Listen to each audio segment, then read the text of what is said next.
2 News Works for You starts right now. Good morning. It is Friday, July 20th. I'm Dina Silk. And I'm Justin Wilfon. Meteorologist George Flickinger is here as well. The time is now 5:29. We will get to George with the latest on this hot weather in just a little bit. First, though, we're going to get the latest on the mass shooting in Colorado. Tragic story out of Aurora, Colorado. Inside this movie theater right here, confirmed 14 dead, at least 50 injured.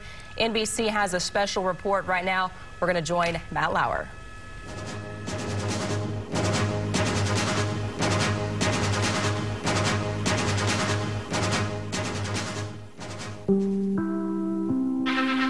This is an NBC News Special Report. Here is Matt Lauer. And good morning, everyone. I'm Matt Lauer in New York. We're following breaking news in Colorado, a mass shooting at a movie theater in Aurora, Colorado. That's just outside of Denver.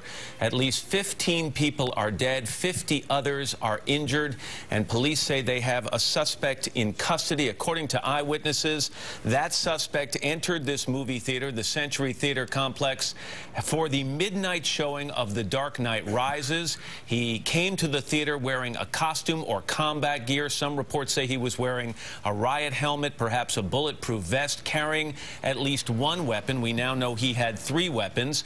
According to some witnesses, he set off some kind of device, explosive device, perhaps a smoke bomb, and then opened fire seemingly in a random fashion. This was the first showing of this summer blockbuster, so the theaters were very crowded. This movie was showing in at least 2 theaters at that complex.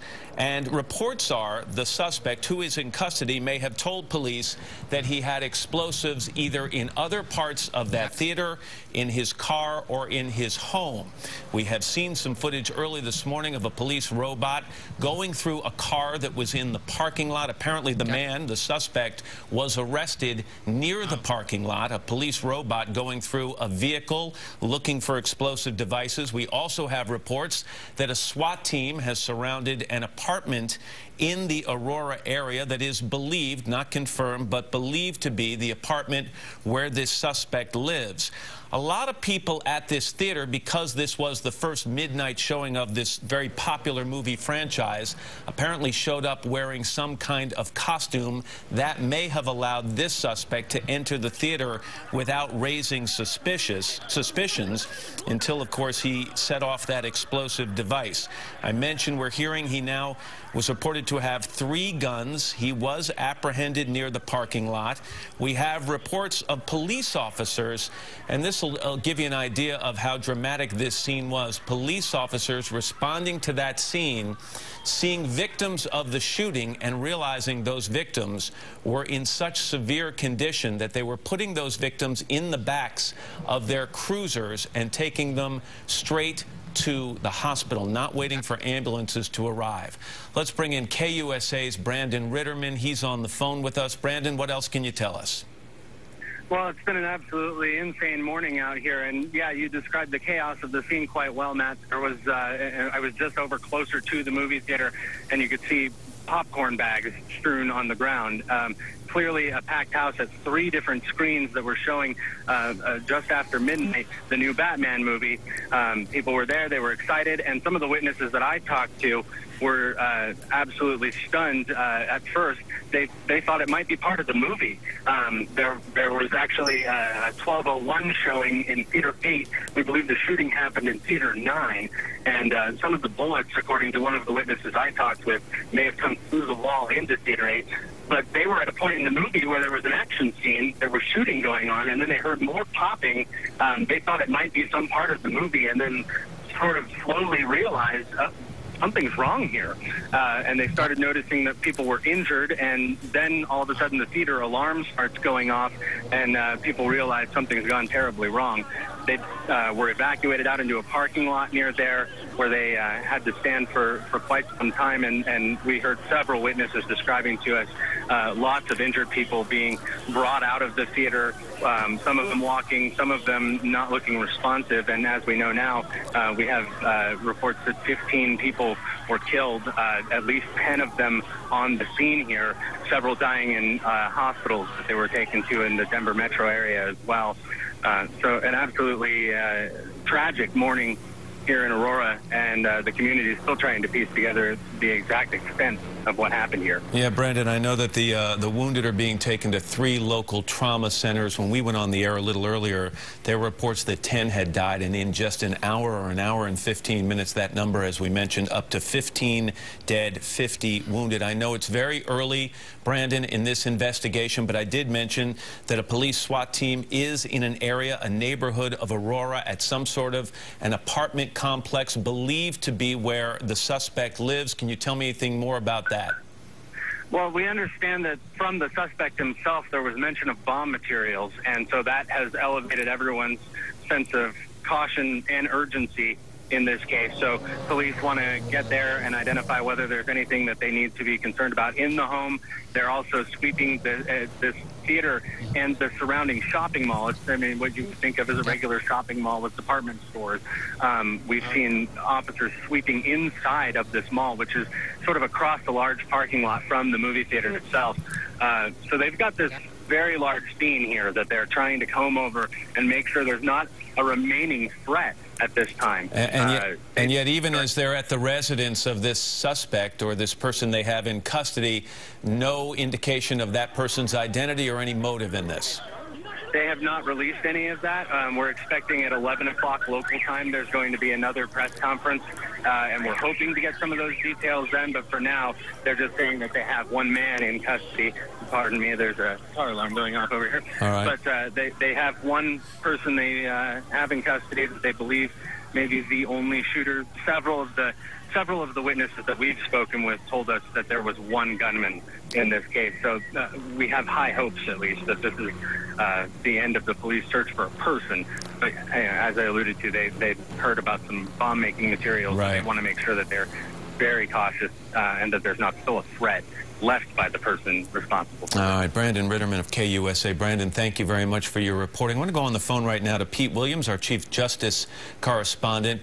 And Pete, as you join us, we understand the FBI says they're working along with Aurora Police. Is there some thought that this could be something more than just some sort of a lone deranged gunman?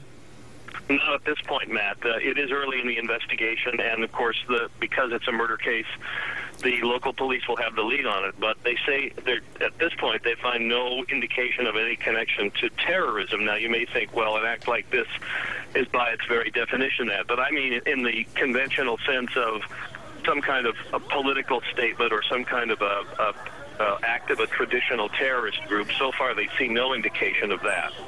All right, Pete Williams, thank you very much. Stay tuned, and if any other information comes in, please let me know. Again, if you're just joining us this morning, we're covering a tragic and breaking story, developing story out in Aurora, Colorado, which is really a very close suburb of Denver, Colorado, just about 10 or 12 miles to the east of the Denver metropolitan area.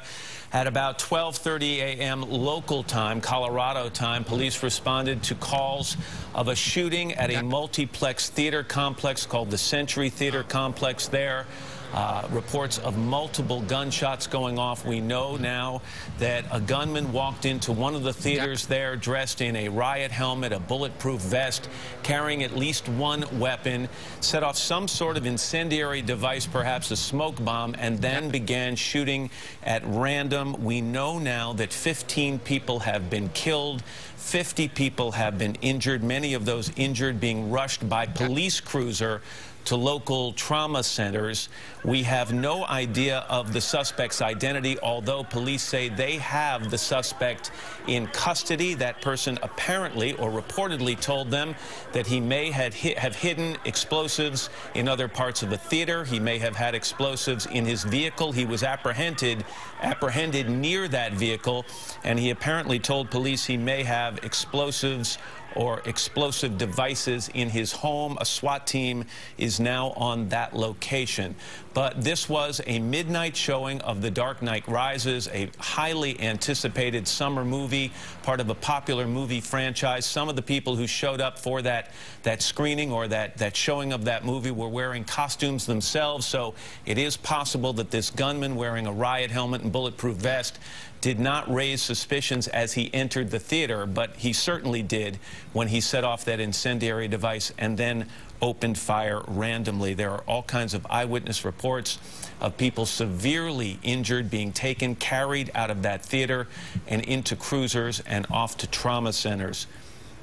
We right now have KUSA's Matt Fleener. He is at a high school in Aurora where witnesses are being interviewed. Matt, good morning to you. Good morning, Matt. We are just south of the scene, the Century 16 Theater at Gateway High School here in Aurora.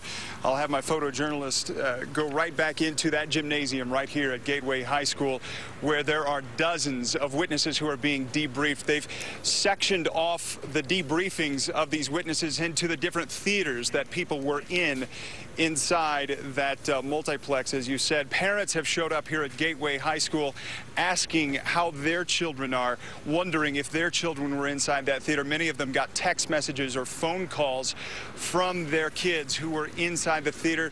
They've been asking for and looking for grief counselors who are on scene here dealing with all of the witnesses that were inside. We're told that, as you've been reporting, that there was this gunman who came in. What we're hearing was the emergency exit, according to eyewitnesses. He threw what we're hearing was a smoke bomb across the movie screen, and then smoke went off. Smoke went off inside of the theater. Lots of people who are here still being debriefed at this hour, and we're going to hear much more from witnesses as this morning continues. Yeah, and as we heard, Matt, some people in that movie screening, and The Dark Knight Rises is an action thriller to say the least, thought that perhaps this was some kind of stunt that was actually associated with the film. Obviously, that turned out not to be the case. We understand that President Obama has been notified of this shooting in Aurora, Colorado. We have no response from the White House at this moment. We also have been told that the Aurora police will be holding some sort of a news conference at 11 o'clock a.m. local Colorado time. And at that press conference, we hope and would expect to learn a lot more about what happened and perhaps the identity of the man they now have in custody who may be responsible for the deaths of 15 people and for wounding 50 others at this movie screening in Aurora, Colorado, shortly after midnight local time there. We're going to have much more on this story coming up on Today. I'm Matt Lauer in New York. Thanks for watching. Well, as he said, much more coming up on Today and much more coming up on our show as well between now and 7 o'clock. Yes, and of course, back here at home, our big story is the heat.